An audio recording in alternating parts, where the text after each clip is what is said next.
जनवल्लभा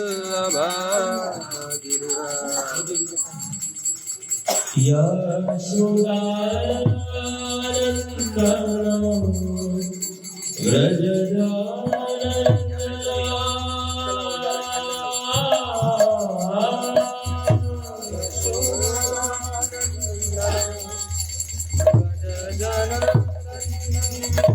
यमुना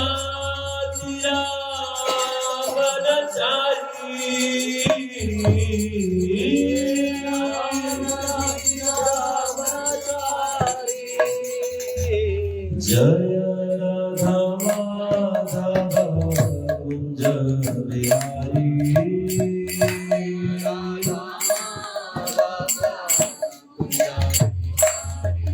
जय Radha Madhav Kunj Bihari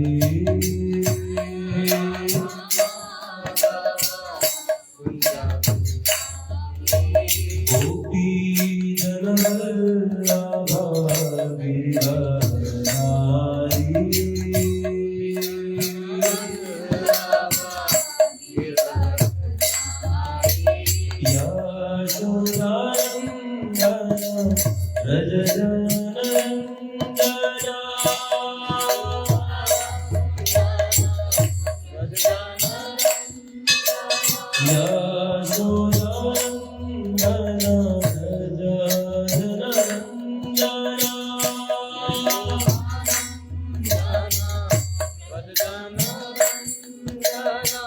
Yamuna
Krishna Hare Krishna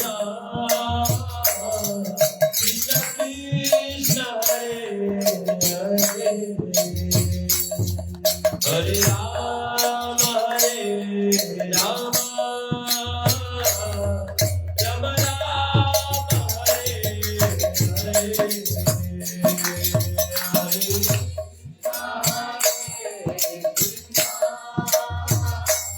Krishna Krishna Hare Rama Hare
Krishna प्रभु नित्यानंद श्री अद्वैत गदाधर शिवासादि भक्तवृंद हरे कृष्णा कृष्णा कृष्णा हरे हरे हरे राम राम राम हरे हरे हरे कृष्णा हरे राम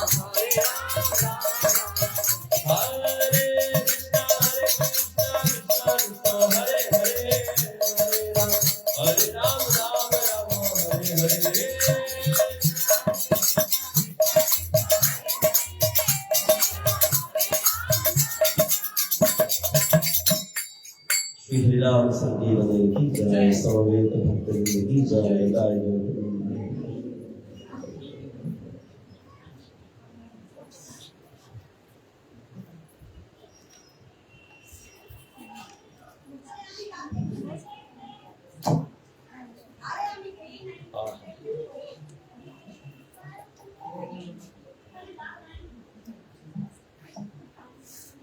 मछली को दाल किधर डाल लेंगे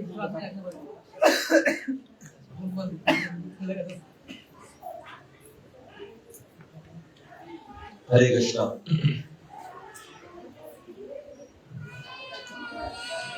आज देखने में तो सामान्य दिन लग रहा है स्पेशली क्यों, और हमारे लिए भी स्पेशल है क्योंकि हमारे विग्रह का नाम क्या है, राधा रमण जी। तो आप देखते होंगे हमारे ऑल्टर में भगवान का विग्रह का है, उसके राइट में एक फोटो है, वृंदावन का एक फोटो है राधा रमण जी का। जब हम ये जो विग्रह है ना, ये सामान्य नहीं होते। आप देखिए हर विग्रह का नाम अलग है। आप मायापुर में जाएंगे तो वहां पे नाम रहेगा राधा माधव, वृंदावन में जाएंगे तो राधा श्याम सुंदर, ऐसा जाएगा। जैसे हर व्यक्ति कुछ नाम होता है, किसी का मोटा, बदमाश, पाजी, ऐसा अलग अलग नाम रहता है ना। तो ऐसे विग्रह का भी अलग अलग नाम रहता है। जैसे राधा गोपीनाथ, राधा गोविंद देव, हर नाम का एक मतलब है। यहाँ तक कि जब कोई व्यक्ति दीक्षा भी लेता है तो उसका नाम अगर दिया जाता है तो उस नाम का भी एक मतलब है। ये नाम ऐसे ही नहीं दे दिया जाता है। तो जैसे कि इस हमारे विग्रह का नाम अगर राधा रमण जी दिया गया है, इसका मतलब है इनका मूड ठीक वृंदावन वाले राधा रमण जी का है। चेहरा मिले ना मिले फर्क नहीं पड़ता, लेकिन वही है। तो आज हम ये सुनेंगे कि वृंदावन के राधा रमण जी कैसे आए। जनरली क्या होता है, भगवान का विग्रह आज तक सिर्फ दो ही तरह से प्रकट हुआ है। एक बार तो जब हम लोग बनाते हैं विग्रह और फिर प्राण प्रतिष्ठा करते हैं। इस सामान्य तरीका ऐसे होता है, हर मंदिर में विग्रह आएंगे, पूरा प्राण प्रतिष्ठा होता है, वैसे होता है। एक बार होता है कभी कोई भक्त भजन किए, जैसे विठल जी अगर आप देखेंगे साउथ इंडिया में, तो वहां पे भगवान को दर्शन देने के लिए आए, वो दर्शन किए, बोले भगवान आप हमको दर्शन दीजिए, सबको दर्शन दीजिए ना, तो आप यहीं रह जाइए। हाँ, तो भगवान वहां पे जैसे आए, रुक गए और वो विग्रह दिखा। आज तक कोई विग्रह ना चेंज नहीं हुआ है। एक या तो हम जब बना दिए तो, या भगवान प्रकट हुए तो, चेंज नहीं हुआ है। राधा रमण जी ऐसे विग्रह चेंज हो गए हैं भक्त के लिए, अपने भक्त का भाव जान करके स्वरूप ले लिए। ये ऐसे विग्रह है, इसलिए इनके बारे में जानना बहुत जरूरी है। और ये और कोई नहीं, राधा रमण जी। देखिए बाकी सब विग्रह है, लेकिन ये विग्रह राधा रमण जी की विग्रह, ये चैतन्य महाप्रभु। आज हम सुनेंगे ये विग्रह चैतन्य महाप्रभु ही है, अलग नहीं है। आज हम सुनेंगे क्योंकि इस विग्रह के आने में जो भाव है ना, वो चैतन्य महाप्रभु का भाव है। हम लोग आज देखें कैसे हुआ। तो देखिए ठीक आज ही के दिन, लगभग 400 साल प्लस कुछ साल पहले राधा रमण जी आए थे। कैसे आए थे हम सुनेंगे। तो आज वैशाख महीने का लास्ट दिन है, और हम लोग देखिएगा कार्तिक महीने लोग आते हैं जय राधा माधवा राधा माधवा राधे, और जब ऐसे गाते हैं ना तो एक आचार्य का नाम लेते हैं। तो जब ऐसे गाते हैं तो हम लोग जय राधा रामना राधा रामना राधे। किसके प्राणधन है? श्रीला गोपाल भट्टे प्राणधन है, श्रीला गोपाल भट्टे प्राणधन है। तो ये जो विग्रह है, ये किसके विग्रह है? भगवान बोल रहे हम किसके हैं? हम बुआइयों के नहीं है। किसके भगवान? गोपाल भट्ट के हैं। तो अगर कोई व्यक्ति गोपाल भट्ट जी को नहीं जाने, उनका भाव नहीं जाने और राधा रमन जी को पूजा करे, कोई लाभ नहीं है, क्योंकि राधा जी अब तुम्हारे नहीं है। किसके प्राण धन है? श्रीला गोपाल भट्ट प्राण धन है। हम लोग सुनेंगे इस विग्रह के पीछे में बहुत आंसू छुपा हुआ है। गोपाल भट्ट गोस्वामी बार बार रोए हैं तब ये विग्रह है। तो ये भगवान जो है ना, ये गोपाल भट्ट के ये प्रॉपर्टी है। राधा रमन जी किसकी प्रॉपर्टी है? गोपाल भट्ट जी की प्रॉपर्टी। अब देखिए गोपाल भट्ट जी को विग्रह कैसे मिला, हम लोग सुनते हैं। तो देखिए चैतन्य महाप्रभु जब नवदीप से संन्यास लेने के बाद चले गए थे पुरी में कुछ साल रहने, कुछ दिन रहने के बाद वो साउथ इंडिया का विजिट करने के लिए गए थे, है ना। साउथ इंडिया जो है श्रीरंगम, ये सब जगह गए थे। तो वहीं जब श्रीरंगम में गए थे तो एक बार रंगनाथ जी का, वहां श्रीरंगम में रंगनाथ जी का मंदिर है, तो रंगनाथ जी के मंदिर में दर्शन करके निकल ही रहे थे। तो बड़ा अच्छा लगा, वहां पे दर्शन किए। और भगवान चैतन्य महाप्रभु जब भगवान का दर्शन करते थे, श्रीरंगम जी ने जब रंगनाथ जी का दर्शन किए तो अष्ट सात्विक विकार आने लगा, उछलने लगे, कूदने लगे, लोग शरीर का हर एक चूल खड़ा हो गया, उनका वो पागल जैसे बिहेव करने लगे जब श्रीरंगम के मंदिर में गए थे। तो वहीं उस समय श्रीरंगम मंदिर के जो मठाधीश थे, मतलब पूरे आचार्य जो थे, उनका नाम था वेंकट भट्ट जी। जैसे देखिएगा हर संप्रदाय में एक आचार्य होता है जो हेड होता है, ऐसे इस्कॉन में नहीं है। इस्कॉन में प्रभुपाद थोड़ा अलग सिस्टम किए कि बहुत सारे गुरु रहेंगे, लेकिन जनरली क्या होता है, कोई एक संप्रदाय में सिर्फ एक ही आचार्य रहता है, वही दीक्षा देता है, वही हेड रहता है, वो जो बोलेंगे वही होगा। तो उस समय जो श्री संप्रदाय के आचार्य के जो हेड थे उनका नाम था वेंकट भट्ट जी। गृहस्थ थे लेकिन बहुत टॉप क्लास के भक्त थे। अब जब वेंकट भट्ट जी एज थोड़ा ज्यादा था, जब वो देखे चैतन्य महाप्रभु को अष्ट सात्विक विकार आता हुआ, उनको पता चल गया ये कोई सामान्य व्यक्ति नहीं है। उनको ये अवश्य पता चला होगा कि नहीं चला होगा कि भगवान नहीं, पता नहीं, लेकिन ये तो जरूर पता चल गया होगा कि खतरनाक भक्त। चैतन्य महाप्रभु जब आए थे उनका पूरा प्रयास रहता था कि कोई ना जान पाए कि वो भगवान है, ये उनका प्रयास रहता था। ये तो अब हम सब जान रहे हैं ना, जब चैतन्य उस समय आए थे कोई नहीं जानता था ये भगवान। यहाँ तक कि भगवान कृष्ण भी जब आते हैं तो पूरा ट्राई करते हैं कोई ना जानता कि वो भगवान।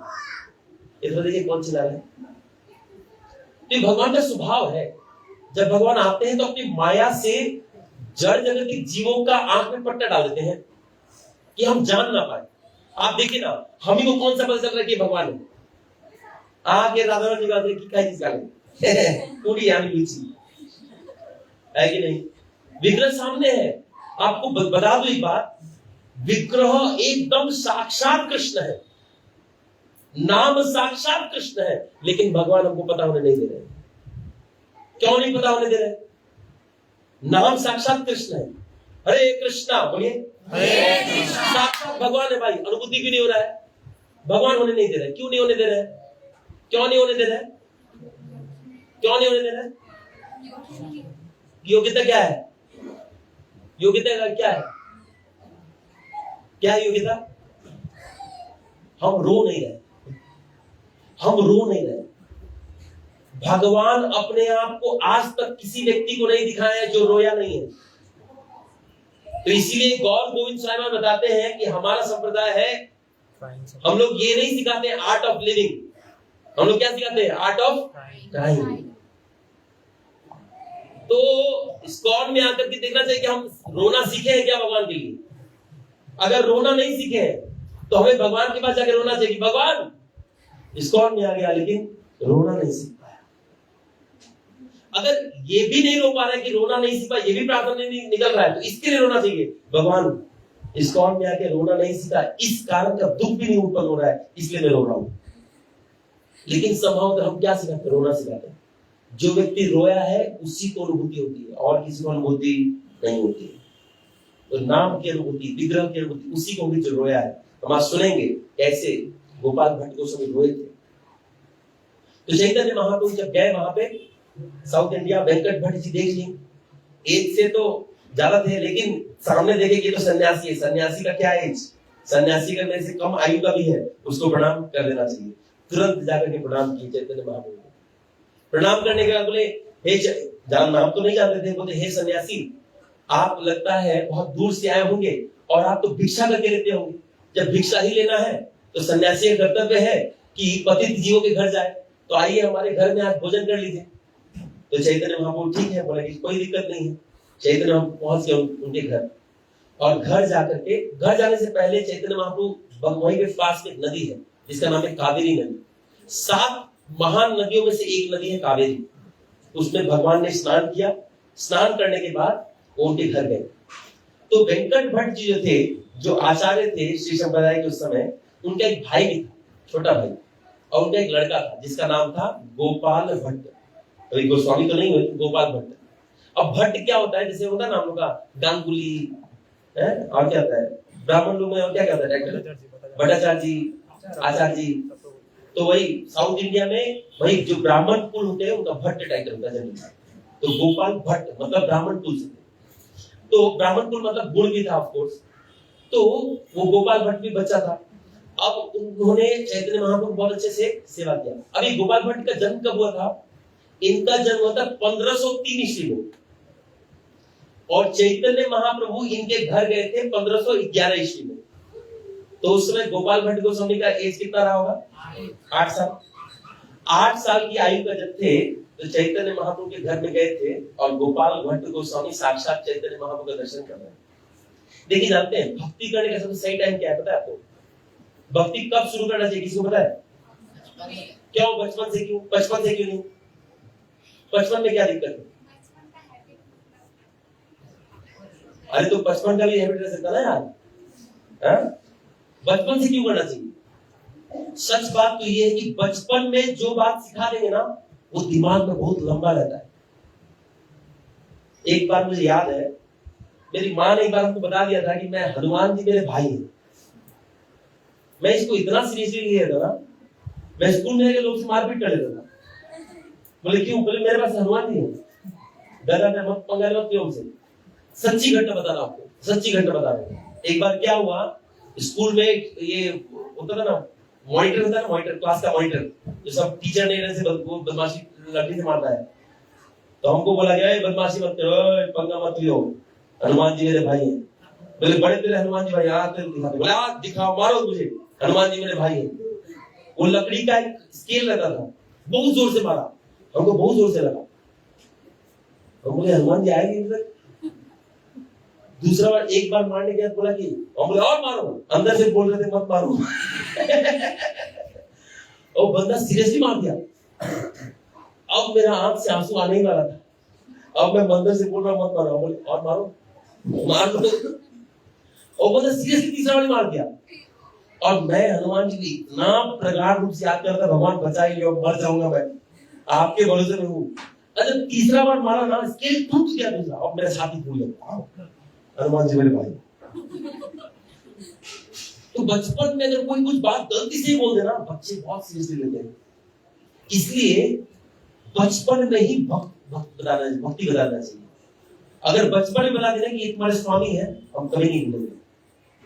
परीक्षित महाराज, अब यार टाइम, परीक्षित महाराज बचपन में ही कृष्ण के गुड्डे से खेलते थे। तो बचपन से ही उनका आदत हो गया भगवान कृष्ण का। इसलिए बचपन से ही भक्ति का आदत डालना चाहिए भक्तों में, बच्चों में। अगर बचपन से नहीं किए तो बचपन में भी नहीं होगा, है ना। तो जब गोपाल भट्ट गोस्वामी देखे चैतन्य महाप्रभु से, देखे एकदम विशालकाय पुरुष, सुंदर पुरुष, तो वेंकट भट्ट जी बोले बेटा इनको सेवा करो। तो प्रसाद भी सेवा किए, और लास्ट में रात में जाकर के चैतन्य महाप्रभु का पैर दबा रहे थे वेंकट भट्ट जी। और उसी समय गोपाल भट्ट छोटा छोटा हाथ था, कुछ आता, वो भी पांव मसाज किया करते थे। चैतन्य महाप्रभु का पांव जो नीचे का जो तलवा होता है पैर का फुट, उसको आराम से मसाज करते। दम तो होता था नहीं, बच्चा क्या था वो 8 साल का बच्चा, ऐसे कुछ कर देते। चैतन्य महाप्रभु कुछ हो ना हो, उनको बहुत अच्छा लगता था चैतन्य महाप्रभु स्पर्श करने। अब वो सोच रहे थे कि काश, मन में इच्छा है काश चैतन्य महाप्रभु ना जाए, क्योंकि लेकिन सन्यासी तो इधर रुकेगा नहीं। तो वेंकट भट्ट जी ये भाव देखे, और उन्होंने वो भी यही चाहते कि चैतन्य महाप्रभु ना जाए। तो उन्होंने क्या किया, देखा कि जस्ट अभी देखिए आज का ही दिन, मतलब ऐसे ही कुछ दिन में गए होंगे, तो देखा कि कुछ दिन बाद ही चतुर्मास स्टार्ट हो रहा है। चतुर्मास बताया जाता है वो मास जब जनरली बारिश होता है, और इस समय सन्यासी कहीं नहीं जाते हैं, जिस जगह में रुक गए उसी जगह में रुक जाते हैं। ऐसा एक बार और व्यक्ति पे हुआ था, जब सन्यासी रुक गए थे और वहां एक बंदा शुद्ध भक्त हो गया था। कौन था वो? मैंने बताया था पहले, नारद मुनि। नारद मुनि जब वहां पे जहां रहते थे, वहां पे कुछ साधु लोग आए थे, चतुर्मास के समय 4 महीना रुक गए। 4 महीना नारद जी उनका सेवा किए, शुद्ध भक्त बन गए। इतना महान है, चतुर्मास का पूरा लाभ उठाना चाहिए।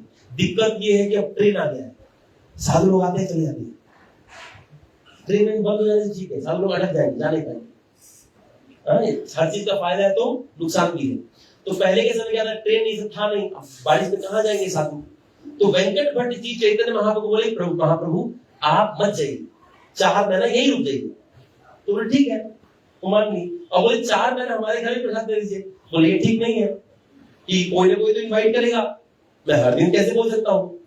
बोले ठीक है, 4 महीना हमारे पास सो तो सकते हैं। बोले हाँ ये सो सकते हैं। तो चैतन्य महाप्रभु 4 महीने वहां कभी वेंकट भट्ट जी के घर में प्रसाद देते थे। एक्चुअली हर आसपास वाले लोग चैतन्य महाप्रभु से आकृष्ट होता था, हर कोई अपने दोपहर में अपने घर में इन्वाइट करता था और चैतन्य महाप्रभु जाके कृपा करते थे। लेकिन रात में हर दिन चैतन्य महाप्रभु वेंकट भट्ट जी के घर में ही आते थे और वेंकट भट्ट जी पैर मसाज किया करते थे, साथ में गोपाल भट्ट जी वो छोटा छोटा हाथ रहता था, उसमें कुछ करके ऐसे गोपाल का मसाज किया करते थे। ऐसा करके 4 महीना बीत गया। गोपाल भट्ट जी इतना उनको अच्छा लगा इस चरण का मसाज करना कि मतलब उन्हें चैतन्य महाप्रभु का लत लग गया। वो दिन में ही पहुंच जाते थे मसाज करने के लिए। बोले भगवान आप घूम के आएंगे, आप पैर रह के रात में फिर करेंगे, नहीं कर देगा। तो चैतन्य महाप्रभु कहते हैं अरे अभी नहीं करना, रात में करना, दिन में कोई मसाज नहीं कराता है। तो शाम का 6 बजे से तेल लेके खड़े रहते थे, चैतन्य महाप्रभु आएंगे तो मसाज करेंगे। और गेट के बाहर और चैतन्य महाप्रभु देखे रह रहे, ये भी मसाज के लिए कितना वेट कर रहा है।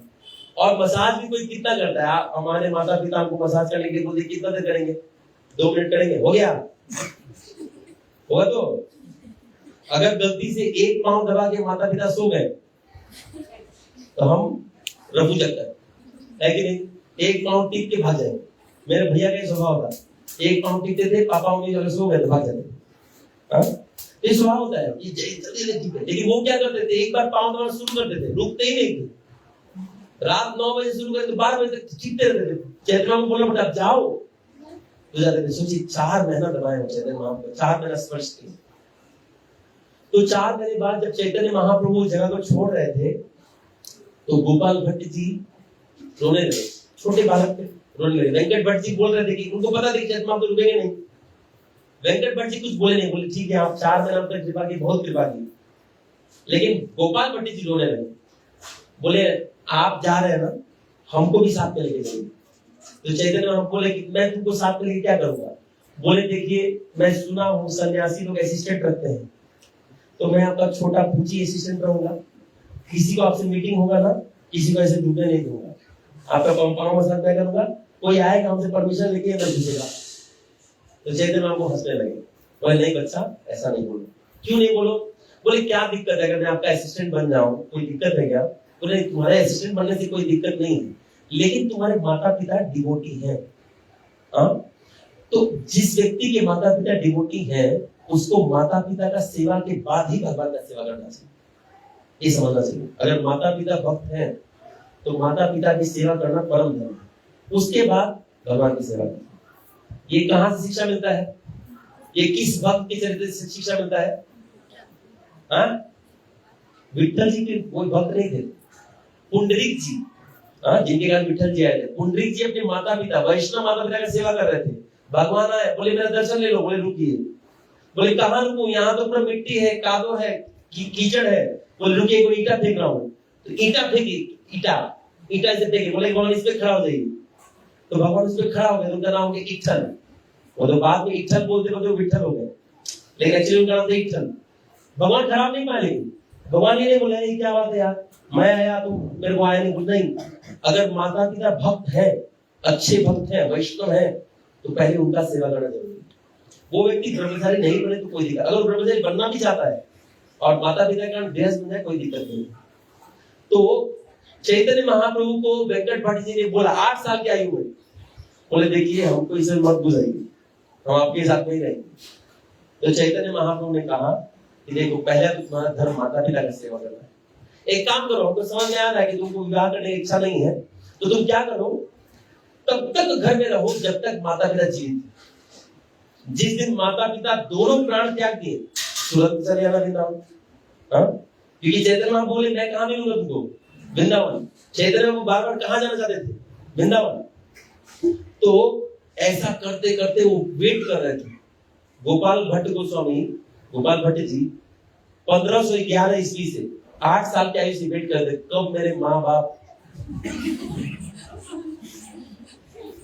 भगवत धाम जाएंगे कि मैं वृंदावन जाऊंगा।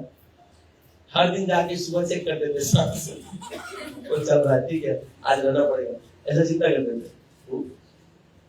ऐसे खराब सेंस में नहीं, ये नहीं सोचते कि माँ बाप मर जाए, ऐसा नहीं सोचते थे। लेकिन ये जरूर आता था कि फिर कब मिलेगा मुझे चैतन्य महाप्रभु का चरण स्पर्श, वापस किस दिन मैं मसाज करना चाहूंगा। यहाँ तक कि उस सपने में भी मसाज करते थे, सपने में भी चैतन्य महाप्रभु के पैर में मसाज करते थे। और जब उठ के जाग जाते थे तो उनको लालच होता था खुद से, क्यों सपना टूट गया, अरे सपने में तो ठीक था, चैतन्य महाप्रभु का स्पर्श कर रहा था। तो हर दिन चिंता करते थे कब वो दिन आएगा, चैतन्य महाप्रभु का चरण वापस लगाऊंगा, मसाज करूंगा, तेल लगाऊंगा, कब वो दिन आएगा, कब वो दिन आएगा, बार बार चिंता करते थे। ऐसा करते करते पहले माता पिता दोनों निकल गए 1531। कितना साल हो गया, 1511 से 20 साल। 20 साल जब कोई व्यक्ति चैतन्य महाप्रभु का ध्यान किया तो 20 साल बाद चैतन्य महाप्रभु ने उसको बुलाया। सोचिए हम चैंटिंग में 20 साल ढंग से करेंगे तब हमें भगवान की अनुभूति। प्रभुपाद जी ने कहा कि मुझे कृष्ण की अनुभूति होने में 25-20 साल लग गए। प्रभुपाद जी ने कहा, ऐसे प्रभुपाद जी ने प्रसिद्ध है, प्रभुपाद जी बता रहे हैं कि मुझे कृष्ण की अनुभूति होने में कितने साल लग गए। और हम चाहते हैं आज इस कॉल में आए भगवान दर्शन दे दे। अरे गोबर कहीं का 20 साल कम से कम ढंग से जप करो। एक दिन ढंग से जप होता नहीं है, एक दिन ढंग से जप होगा तो 4 दिन फाकी, और उसको हमको भगवान चाहिए, ऐसा कभी नहीं होगा। तो 20 साल लग गए गोपाल भट्ट को, चिंतन रोज करते थे कब मिलेगा वो दिन, कब आएगा वो दिन, चैतन्य महाप्रभु चरण स्पर्श, चरण स्पर्श, चरण स्पर्श, मसाज करूंगा, तेल रेडी है, अभी तक चैतन्य महाप्रभु चरण नहीं मिल रहा है। 20 साल बाद मौका मिला, माता पिता समाप्त हुए, भगवत धाम गए, तुरंत घर छोड़ दिए, कोई नियम धर्म वक्त बाकी सब वृंदावन में करेंगे, भाग गए वृंदावन। वृंदावन जब जाके पहुंचे वहां पे, तो वृंदावन जाके सबसे पहले खोजने लगी चैतन्य महाप्रभु कहां से, पूछे कि चैतन्य महाप्रभु लंबे वाले कहाँ है। बोले वो तो आए थे लोग पुरी में है। तो बोले अरे यार हमको तो बोले थे वृंदावन में है। बोले हाँ वृंदावन में थे पुरी में, उनको लगा शायद वृंदावन वापस आएंगे। तो वेट किए थोड़ा, कुछ 1 साल 1.5 साल वेट किए कि कहीं हम इधर से भाग गए, अब इधर आ गए तो वापस फिर नुकसान हो जाएगा।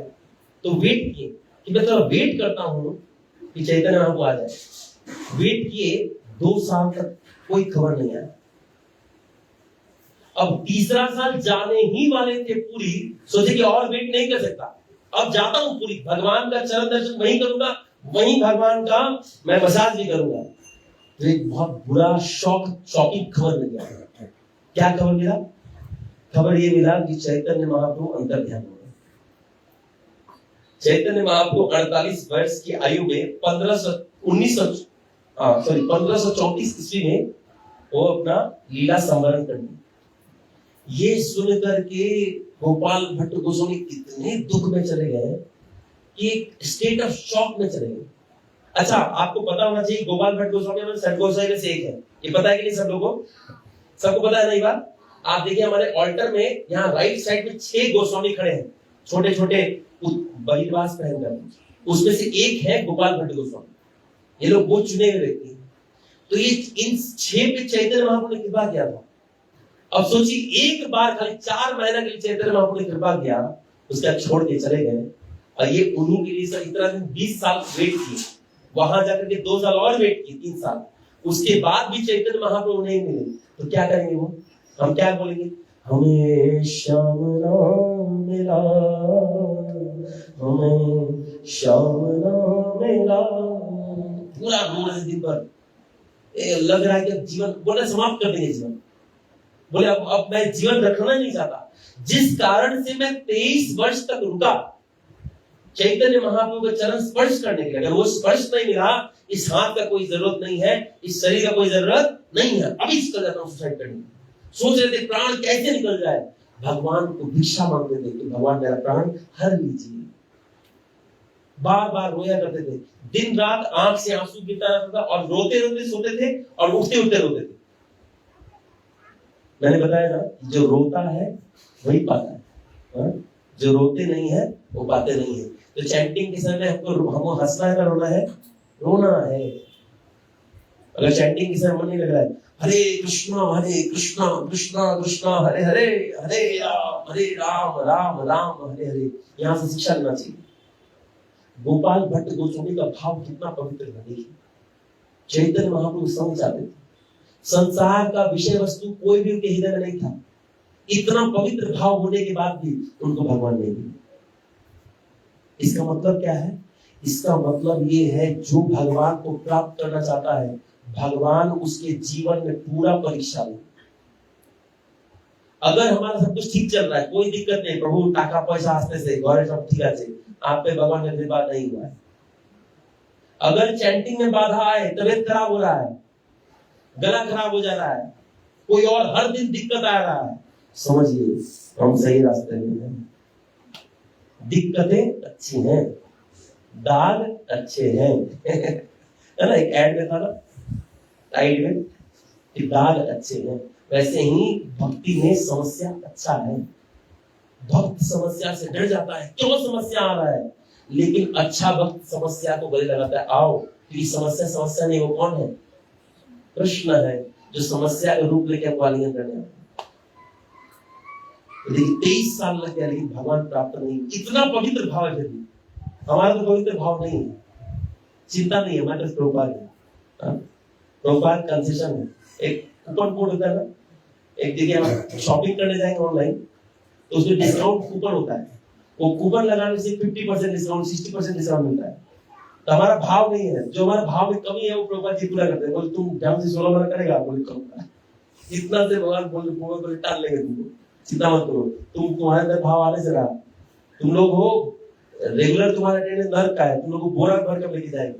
ऐसे प्रभुपाद जी पीछे छुपा लेंगे, प्रभुपाद जब भगवान धाम में जाएंगे ऐसे हम लोग को पीछे बोरा में भर के रखेंगे। बोले कृष्ण मैं आ गया, बोले आइए। बोले पीछे क्या है, बोले सामान है, कुछ लाया था उधर, कुछ आपके लिए लाया, वो सामान अर्पण करने के लिए। जब खोलेंगे तो देखिए हमारे से निकट तो लिखेंगे, ये देखो बृहस्पति माता लीजिए इसको, ये देखिए शांतनु प्रभु इसको लीजिए, हरिदास को इसको लीजिए। बोले हरिदास नाम है, भक्ति नहीं करता है, बोले फिर भी लीजिएगा। इस तरह से हमको लगाएंगे, प्रभुपाद अपना कंसेशन लगा के हमको लगाएंगे। हमारे पास भगवान के पास जाने के लिए कोई भाव नहीं है। जिसके पास इतना पवित्र भाव वही नहीं पहुंच, उनको ही भगवान नहीं दे रहा, हमको क्या देंगे? तो दिन रात रोया करते थे, रोते रोते रोते चैतन्य महाप्रभु दया आ गई। देखिए जब चैतन्य महाप्रभु दया आता है ना, या तो वो सपने में आते हैं या किसी भक्त से कुछ बुलवाते हैं। तो चैतन्य महाप्रभु इमीडिएटली उनके सपने में आ गए। सपने में आने के बाद कहा कि गोपाल भट्ट रो मत, रोने की जरूरत नहीं। बोले भगवान कैसे नहीं रोऊंगा, बताइए।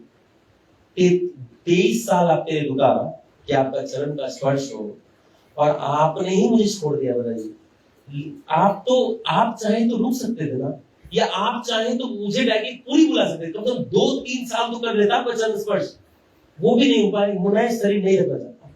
बोले सुनो, तुम्हारे लिए बहुत बड़ा सेवा है।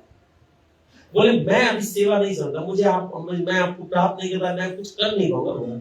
बोले कौन बोल रहा है कि तुम मुझे प्राप्त नहीं कर पाए? अभी मैं तुमको प्राप्त होगा। बोले कैसे? बोले तुरंत चले जाओ तुम गंडकी नदी के पास, मुक्तिनाथ एक जगह है नेपाल में, वहां गंडकी नदी बहती है। बोले वहां जाओ, वहां एक विग्रह प्राप्त होगा तुमको जो मुझसे अभिन्न है। वो विग्रह और मुझमें कोई भेद नहीं है। अगर उस विग्रह के चरण को स्पर्श करोगे तो तुम मेरे चरण का ही स्पर्श करोगे। ये सुनकर के उनको लगा हाँ ठीक है, ये ठीक, अभी ठीक लग रहा है। अभी आप बताइए क्या सेवा है? बोले पहली सेवा तो ये, तुम मुक्ति ना जाओ। ये सुने की सोना छोड़ दिए, निकल गए वो नेपाल के लिए। चलो चलते हैं नेपाल, दिल्ली चलो था ना, वैसे ही नेपाल चलो। नेपाल पहुंच गए, और गंडकी नदी में, नदी जो है उसमें हर जगह शालिग्राम नहीं मिलते है ना, शालिग्राम शिला होते हैं, वो भगवान से अभिन्न है। तो गंडकी नदी में गए, और जाने के बाद कुछ दिन तक वहां रहे। वो सोचे कहीं से कोई विग्रह हमको देगा, गिफ्ट करेगा।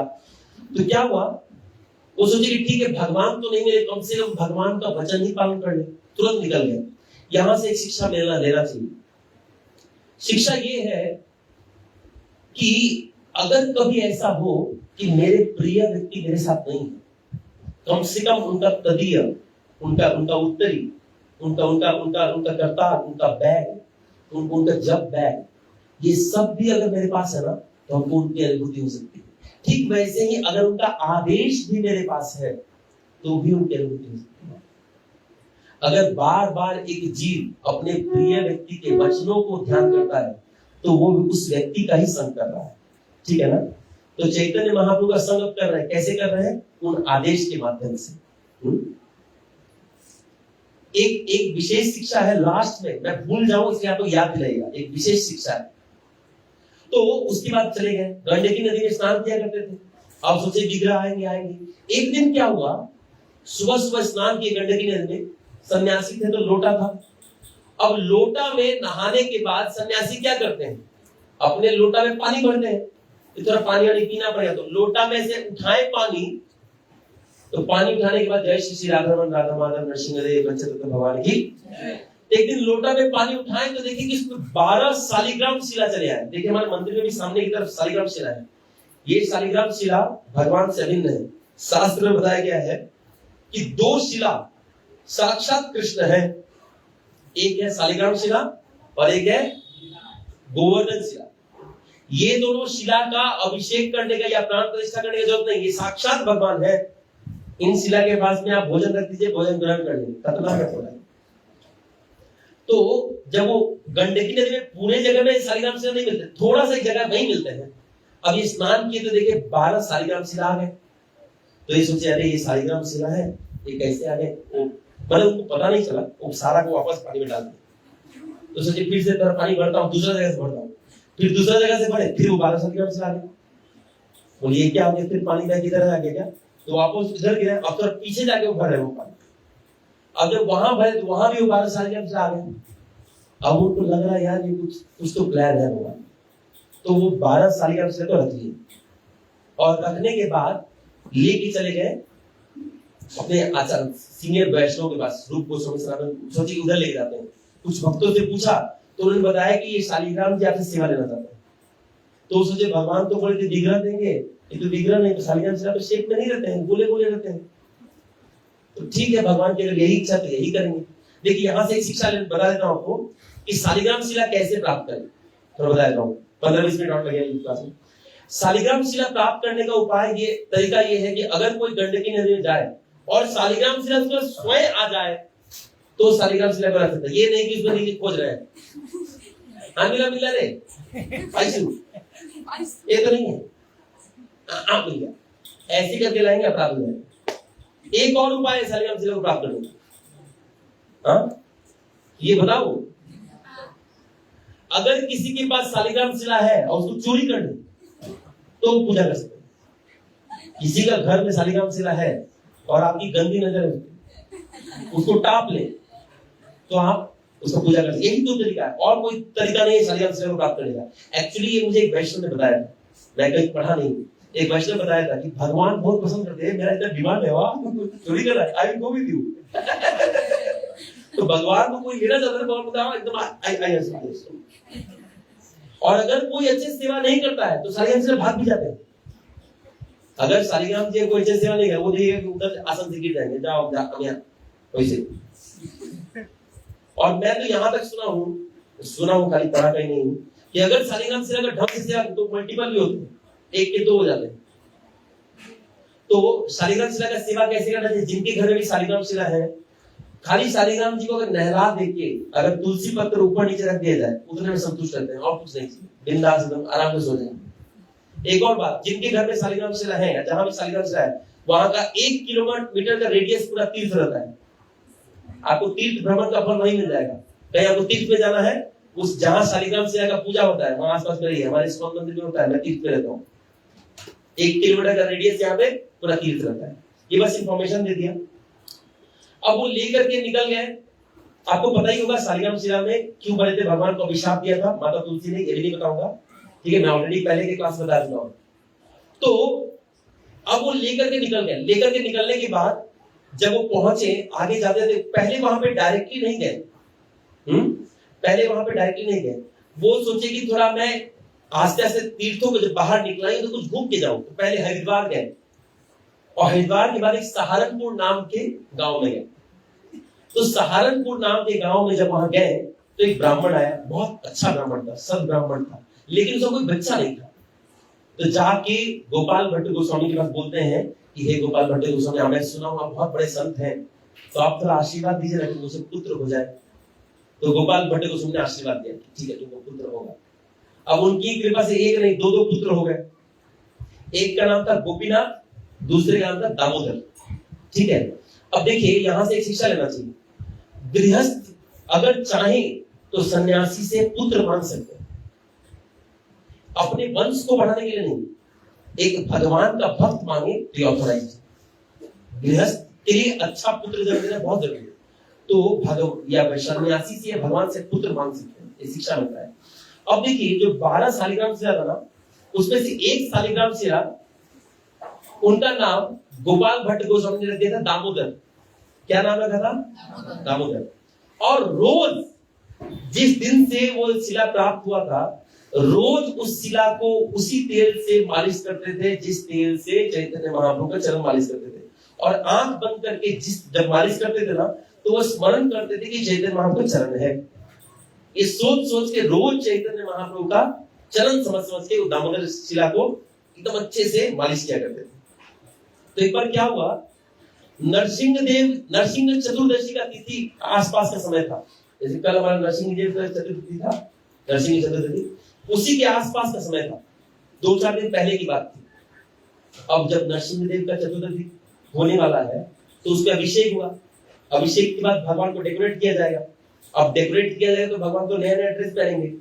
तो वृंदावन में ये स्वभाव है कि जिनके पास पैसा ज्यादा है ना, वो क्या करते हैं, भगवान के लिए ड्रेस खरीद के लोगों देते हैं।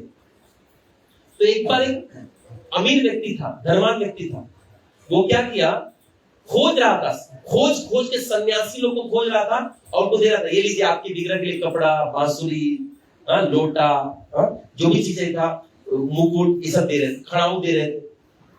तो ऐसे होते होते वो चले आए गोपाल भट्ट गोस्वामी जी के पास। गोपाल भट्ट गोस्वामी जी बोले, ये लीजिए बांसुरी, ये लीजिए खड़ाऊ, ये लीजिए ड्रेस, ये लीजिए कुर्ता पैजामा, ये लीजिए मुकुट। बोले ये मेरे कुछ काम का नहीं है, मेरे सब गोल है, किधर पहनाऊंगा ये कुर्ता पैजामा, ये बांसुरी किधर दूंगा, हाथे नहीं इनका, किधर आप लेके जाइए। तो अमीर व्यक्ति बोल रहा था कि अब तो मैंने दे दिया, अब मैं लूंगा नहीं।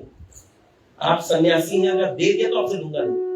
दान करने का कभी लेना नहीं चाहिए।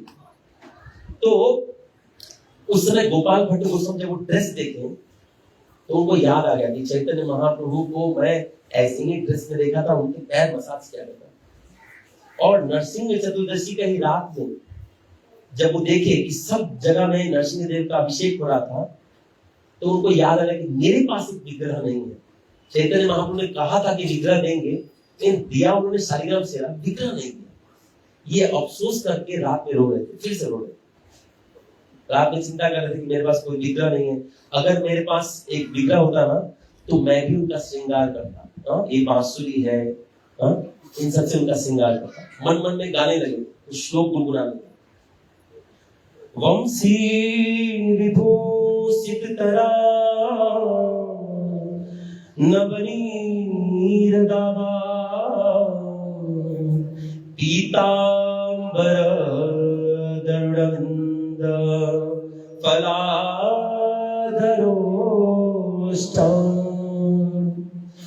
पूर्णेन्द्र सुंदर मुखा अरविंद नेत्रा कृष्ण परम किमपि तत्व अहम न जानामि।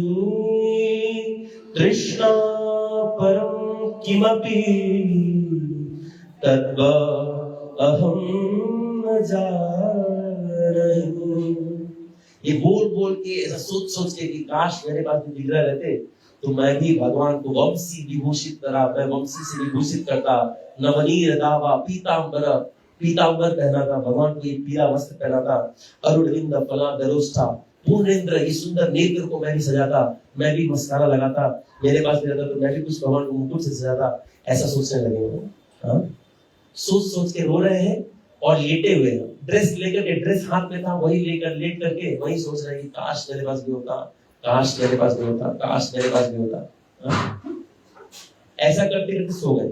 आप देखिए बहुत बार होता है, हम लोग को मम्मी पापा से मार पड़ता है, हम लोग रोते रोते सो जाते हैं और सुबह उठ के फिर भूल जाते हैं। लेकिन भक्तों का बात करें, भक्तों का प्रेम भगवान इतना प्रगाढ़ रहता है, वो भूलते नहीं। सुबह उठे हो, सुबह उठने के बाद वापस जब सुबह में स्नान करने के लिए गए, तो आपको बता दूं कि 12 शालिग्राम शिला था उनके पास। तो जैसे हमारे घर में भी शालिग्राम शिला है, मेरे दादाजी सेवा किया करते थे, तो एक बक्से में, एक लोहा के बक्से में रखा करते हैं। इस स्वभाव मैंने देखा है कि लोग जो शालिग्राम शिला को एक बक्से में रखते हैं, तो भी सारे शालिग्राम को शिला को एक बक्से में रखते थे। अब वो सुबह सुबह स्नान करने के लिए गए, यही दुख में कि विग्रह नहीं हमारे पास, विग्रह नहीं, एक विग्रह नहीं है। चैतन्य महाप्रभु ने कहा तो था, लेकिन शालिग्राम शिला दिया, लेकिन अपना स्वरूप नहीं दिया। चैतन्य महाप्रभु बोले थे मेरे से अभिन्न एक स्वरूप दूंगा, लेकिन चैतन्य महाप्रभु ने एक क्या 12 स्वरूप दे दिया। अभी कौन था चैतन्य महाप्रभु, कैसे पता चलेगा? ठीक नहीं, वहां विग्रह नहीं मिले मुझे। स्नान करके आके देख रहे हैं तो विग्रह ऑल्टर का थोड़ा दूर था। तो देखिए क्या ऑल्टर का जो बक्सा था, रात में सुला के सोते हैं, भगवान को सुला के लॉक कर कहीं भाग जाए, दिक्कत है। तो देखिए कि वो जो बक्सा खुला हुआ है, बक्सा खुला है। अब उस समय तो लाइट का समय था नहीं, कैसे लाइट जलाओ। तो देखिए कि तरफ पास गए दिया लेकर के, देखिए कि बक्सा खुला हुआ है और उसमें एकदम वो दिव्य स्वरूप जो वहां पे दिख रहे हैं, हाँ, वो जो दिव्य स्वरूप राधा रमन जी दिख रहे हैं, ऐसे छोटे से विग्रह दिख रहे हैं। राधा रमन जी का हाइट कितना है, किसी को पता है क्या? राधा रमन जी का हाइट है ठीक 11 इंच से थोड़ा सा ज्यादा, एकदम छोटे, इतने छोटे से विग्रह है। इतने छोटे से लिख रहा है, एक फुट होता समझते हैं ना, 1 फुट से थोड़े से छोटे, एकदम सुंदर से लिख रहा है। देख करके तो उनका दिल पूरा खुश हो गया, दिल गार्डन गार्डन हो गया। बोले विग्रह सोच रहे थे मिल गया, लगता है कोई हमको देख ही गया, लेकिन शालिग्राम शिला तो मिल गया। तो तुरंत बुलाए सारे सन्यास, शरण गोस्वामी के बाकी गोस्वामी लोग को, रूप गोस्वामी, सनातन गोस्वामी सबको बुलाए। बोले देखिए ना, एक अच्छा खबर, एक बुरा खबर है। बोले बुरा खबर बताओ, शालिग्राम शिला चोरी हो गई। बोले अच्छा कर बताओ, बोले एक विग्रह आ भी गए। तो जब रूप गोस्वामी, सनातन गोस्वामी लोग आए और चेक किए, तो पता चला जो दामोदर शिला थे उनमें एक निशान था, वही सेम निशान राधा रमन जी के पीठ पे था। तो ये निष्कर्ष निकाला गया कि 12 शिला मिलकर के राधा रमन जी बन गए। क्यों बने? क्योंकि एक भक्त का इच्छा था कि उनको विग्रह चाहिए। और ये राधा रमन जी कौन है? ये साक्षात चैतन्य महाप्रभु है। चैतन्य बोले मैं ही हूँ, कृष्ण हूँ तो क्या हुआ, लेकिन कौन है ये? मैं ही हूँ, ऐसा बताया। तो ये विग्रह आ गया। अब ये देख कर और खुश। अब उस समय देखिए विग्रह तो अभी हम लोगों ने पता है राधा रमन जी नाम है, उसमें तो कोई नाम नहीं था। तो गोपाल भट्ट गोस्वामी बोले, सर रूप गोस्वामी सबसे सीनियर थे, तो बोले कुछ नाम दीजिए। तो सब लोग रात में, मतलब सुबह में 3 बजे मीटिंग बैठा है कि विग्रह का क्या नाम दिया जाए। तो पूरा मत होते होते हंसते लास्ट में जाके ऑफिशियल नाम दिया गया, राधा गोविंद देव जी। क्या नाम पड़ा? राधा गोविंद देव जी की जय। ये विग्रह का नाम पड़ा। अब इस विग्रह का अलग महात्मा है। ये विग्रह एक नहीं है। सोचिए, चैतन्य महाप्रभु बोल रहे इसमें मेरे से अभिन्न है, ये विग्रह एक है क्या? नहीं है। इस विग्रह में बहुत खास बात है, ध्यान से सुनिए। वृंदावन के 3 प्रमुख विग्रह हैं। बहुत सारे विग्रह हैं, लेकिन 3 विग्रह का एक जीव से बहुत बड़ा रिलेशन है। पहले विग्रह है मदन मोहन जी। ये 3 जीवों का, ये एक मैं बाद में बताऊंगा इसमें कि जीवों से कैसे रिलेटेड है, लेकिन समझ लीजिए कि ये 3 विग्रह हर जीव से बहुत रिलेटेड है। एक है मदन मोहन जी, दूसरे है गोपीनाथ जी, और तीसरे है गोविंद देव जी। नाम बताइए कौन सा विग्रह? मदन मोहन, गोपीनाथ, गोविंद देव जी। अब ऐसा बताया जाता है कि कोई अगर राधा रमन जी का चरण का दर्शन कर ले तो उसको मदन मोहन जी के दर्शन करने का फल तुरंत मिल जाता है। अगर कोई व्यक्ति राधा रमन जी के छाती का दर्शन कर ले तो उसको गोपीनाथ जी के दर्शन का तुरंत फल मिल जाता है, और अगर कोई राधा रमन जी के चेहरे का दर्शन कर ले तो उसको गोविंद देव जी के भी दर्शन का पूरा फल मिल जाता है। अब सोचिए, एक विग्रह चार फायदा। एक विग्रह का दर्शन किए तो मदन मोहन जी हुए, गोपीनाथ जी, गोविंद जी देव जी हुए, और राधा रमन देव जी तो हो ही गए। ऐसा हुआ। तो देखिए, अब एक चीज था, आपको देखेंगे कि राधा रमन जी तो थे लेकिन इनके श्रीमती राधा रानी नहीं थी। तो आप अभी जब मंदिर में जाएंगे, हमारे पास तो है, यहाँ पे भगवान अरेंज कर ले, बोले आसाम में जाऊंगा तो राधा रानी चाहिए, वृंदावन में चलेगा नहीं, आसाम में चाहिए, मेरे को ऐसे अकेला मन नहीं लगे, लोग कांडी लोग सब चीज सब। तो जब वहां पे भगवान विराजमान हुए राधा गोविंद देव जी, तो सब लोगों ने चिंता की कि श्रीमती राधा रानी नहीं है। तो क्या किया गया, आप देखिए, अभी राधा रमन जी के बाएं साइड में, नीचे के साइड में एक कपड़ा रखा रहता है ऐसा ए शेप में, और उसके ऊपर में एक अलंकार लगाया जाता है, जैसे माता जी लोग कान में कुंडल पहनते हैं, वैसा कुछ अलंकार लगा रहता है, और वो अलंकार एक्चुअली श्रीमती राधा रानी का ही प्रतीक है, वो श्रीमती राधा रानी के अर्पण है, तो वहां पे श्रीमती राधा रानी है। ऐसा सेम श्रृंगार एक और मंदिर में किया जाता है, दो और मंदिर में, बांके बिहारी मंदिर और सने बिहारी मंदिर, वहां भी भगवान अकेले हैं, लेकिन बगल में लेफ्ट साइड में श्रीमती राधा रानी है। तो इस तरह से श्रीमती राधा रानी को स्थापित कर दिया गया वहां पे। और अब गोपाल भट्ट गोस्वामी, जो कहां से थे, गोपाल भट्ट गोस्वामी किस जगह से थे, साउथ इंडिया से थे। अब साउथ इंडिया का पूजा का स्तर सबसे हाई होता है, हमारा पूजा का स्तर आप जानते ही हैं, 11-12 बजे हम लोग नहा के, जनरल माता जी लोग नहा के निकलेंगी, वो अगरबत्ती दिखाएंगे, पान खा के उसमें दिया दिखा देंगे, और उसे भोग में मुकुल दाना और वही बासी सरा हुआ ग्लास में वही देंगे, बोले हो गया पूजा, वही से उसके बाद पूरा शंख फूंक देंगे, बस हो गया पूजा। ये पूजा का स्तर नहीं। अगर किसी को पूजा का स्तर देखना है तो साउथ इंडिया जाना चाहिए। वो लोग जिस तरह से भगवान का अर्चन करते हैं, ठीक उसी तरह से अर्चन होना चाहिए, ऐसा टोपा जी कहता है। तो गोपाल भट्ट गोस्वामी साउथ इंडिया से थे, तो उनको थोड़ा अच्छे से पता था कि कैसे भगवान का पूजा करना है, वो वही स्टैंडर्ड में वहां का पूजा स्टार्ट कर दिया। प्रभुपाद जी भी जब आए थे वृंदावन में, जब डीटी स्थापित कर रहे थे, वो बोले थे कि हमारा पूजा का स्तर कैसा होना चाहिए, जैसा गोविंद देव जी का भक्त पूजा होता है ना, वैसा होना चाहिए। प्रभुपाद जी ने बताया। अब क्या हुआ, देखिए, आपको पता था कि जब गोपाल भट्ट गोस्वामी वहां पे सेवा कर रहे थे, अब एज भी हो गया गोपाल भट्ट गोस्वामी का, बहुत एज हो गया।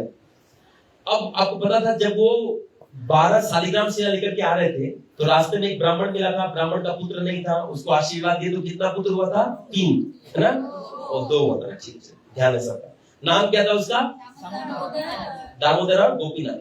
तो पहले दामोदर वहां पे चला है, दामोदर गोपाल भट्ट गोस्वामी जी के पास चले। आने के बाद बोल रहे हैं कि मेरे पिता ने भेजा आपको आपकी सेवा करने के लिए, क्योंकि उन्होंने बोला कि आपकी कृपा से मैं जन्म लिया हूं, तो मैं आप ही की सेवा करूं। गोपाल भट्ट गोस्वामी के पास आ गए। तो तब तक उनका दूसरा भाई दामोदर, गोपीनाथ पहले आ गया। दामोदर बोला जहां भैया जाएंगे वहीं मैं भी जाऊंगा, तो दूसरा वाला भी इधर ही आ गया, गोपाल भट्ट गोस्वामी के पास। अब दोनों लोग गोपाल भट्ट गोस्वामी के असिस्टेंट बन के राधा रमन जी का सेवा किया करते थे। अब गोपीनाथ बोला मैं शादी वादी नहीं करूंगा, इधर जोर जबरदस्त मैं नहीं घुसूंगा। तो गोपीनाथ आजीवन ब्रह्मचारी रहा और राधा रमन जी का सेवा करता था। दामोदर भी सोचा कि यार मैं भी शादी नहीं करूंगा, लेकिन बाद में सोचा ठीक है मैं तो शादी नहीं करूंगा, ठीक है, लेकिन मेरे मरने के बाद राधा रमन जी का सेवा कैसे होगा। तो दामोदर जो थे वो गृहस्थ आश्रम में प्रवेश किए, और उसके बाद उनका संतान उत्पन्न होते थे। अभी तक जो वृंदावन में सेवा होता है वो दामोदर जी का फैमिली लीनेज वाले लोग सेवा करते हैं, वही सेवा। तो वो लोग पूजनीय भी है हमारे लिए, क्योंकि सीनियर भक्त ऐसे गोपाल जी हमारे पास जिंदा नहीं। तो अब देखिए इस तरह से राधा रमन जी का पूजा का पूरा सब कुछ चलने लगा। एक लास्ट लीला बता देता हूं आपको, आई गेस आप लोगों को बताया भी हूं, एक फिर से बता देता हूं। जय श्री राधा रमन, राधा माधव, नरसिंह देव भगवान की। ये राधा रमन जी बहुत ही खतरनाक विग्रह हैं, अभी तक रेसिपोर्ट करते हैं। एक लीला मैंने बताया था, शायद आपको फिर से बता देता हूं, क्योंकि जोर से आ रहा है मुझे, बताना पड़ेगा।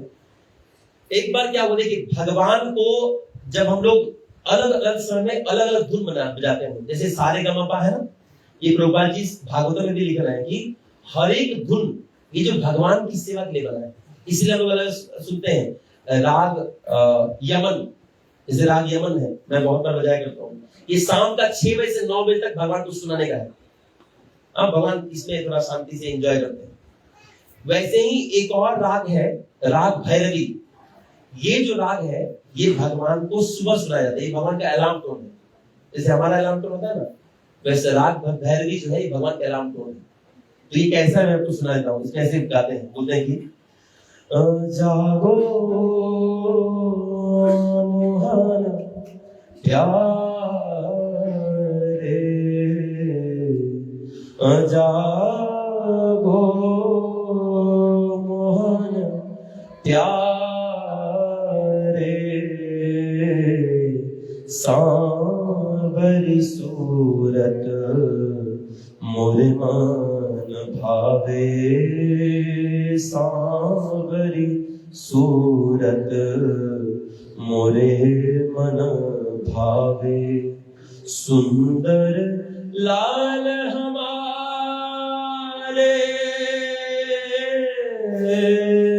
जागो मोहन प्यारे, जागो मोहन प्यारे। अच्छा है ना बात? अभी आप लोग गाएंगे, मत गाइएगा, इसमें एक दिक्कत होता है। देखिए क्या हुआ, ये जब गाया गया तो क्या हुआ, देखिए वहां जो गार्ड थे राधा रमन मंदिर का, वो सुन लिए।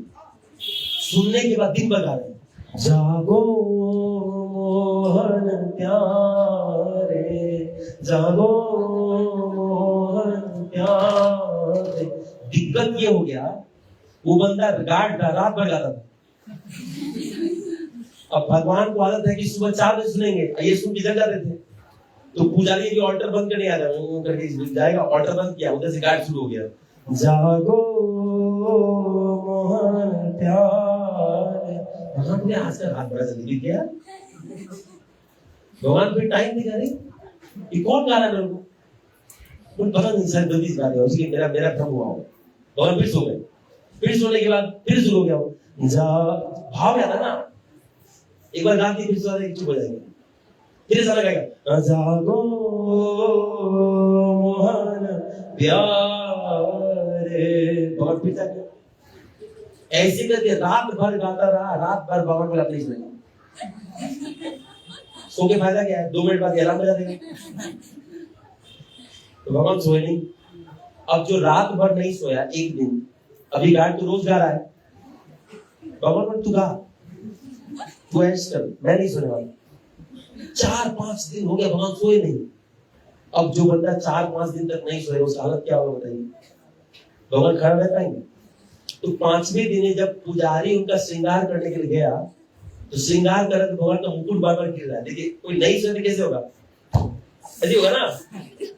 तो भगवान का बार-बार चल 4-5 बार मुकुट जब गिरा, तो पुजारी बोले दिक्कत क्या है, क्या हो रहा है आपको? तो दिक्कत है, तो कभी बांसुरी गिर रहा है, कभी मुकुट गिर रहा है, क्या दिक्कत है बताइए। तो बोले दिक्कत क्या, तुम लोग दिक्कत कर दी हो, एक तो गा दिए हो रात, जागो मोहन प्यारे जोर से, वो गार्ड सुन लिया, और वो गार्ड रात भर गाता रहता है, उसमें कैसे सोऊंगा बताओ।